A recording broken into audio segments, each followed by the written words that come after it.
Stay on the path and be careful.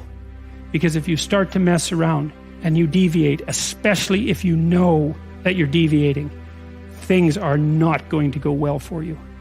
And that idea is everywhere. And I think it's right. I think the idea is right, because there aren't that many ways of doing things right, and there's a lot of ways of doing things wrong.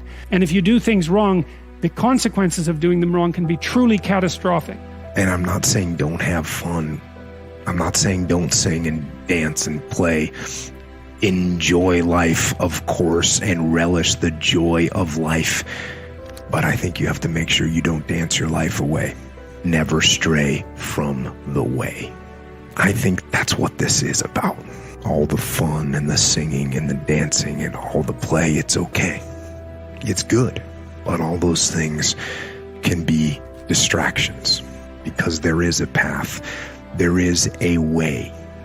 And you know what that way is. You know what you should be doing. And it's hard to stay on that path, because it is the path of discipline and discomfort, but it is the right path. And you know that.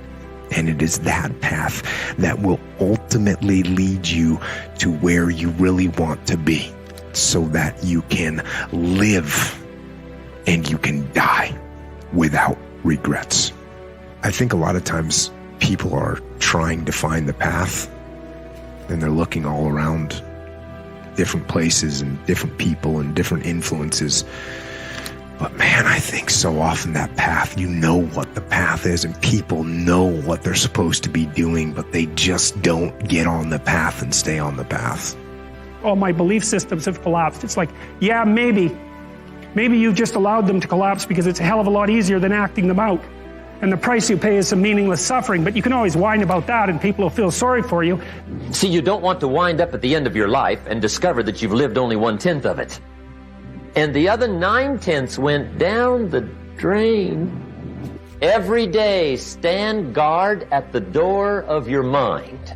And you decide what goes into your mental factory. Don't let anybody just dump anything they want to in your mental factory, because you've got to live with the results. See, opportunity always comes. Days follow nights. Isn't that terrific? Opportunity follows difficulty. But here's what you must learn to do. Underline these two words in that key phrase. Take advantage.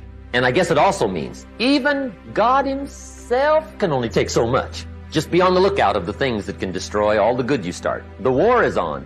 And this evening, tomorrow, mentally, personally, socially, economically, you got to make sure you're winning the war. And this is part of it. Why should you even bother improving yourself? And I think the answer to that is something like, so you don't suffer any more stupidly than you have to. And maybe so others don't have to either. It's something like that. You know, like there's a real injunction at the bottom of it. It's not some casual self-help doctrine. It's that if you don't organize yourself properly, you'll pay for it, and in a big way, and so will the people around you. And you could say, well, I don't care about that, but that's actually not true. You actually do care about that, because if you're in pain, you will care about it. And so if your life isn't everything it could be, you could ask yourself, well, what would happen if you just stopped wasting the opportunities that are in front of you? You'd be, who knows how much more efficient?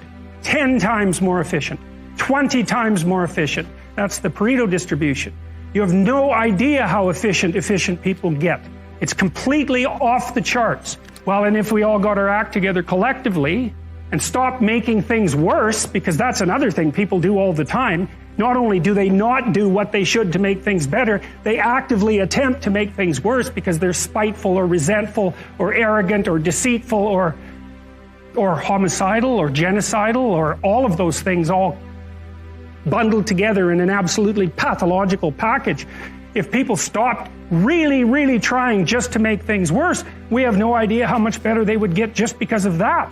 So there's this weird dynamic that's part of the existential system of ideas between human vulnerability, social judgment, both of which are major causes of suffering, and the failure of individuals to adopt the responsibility that they know they should adopt. And the things you do, they're like dropping a stone in a pond. The ripples move outward, and they affect things in ways that you can't fully comprehend. And it means that the things that you do and that you don't do are far more important than you think. And so if you act that way, of course, the terror of realizing that is that it actually starts to matter what you do. And you might say, well, that's better than living a meaningless existence. It's better for it to matter. But I mean, if you really asked yourself, would you be so sure if you had the choice?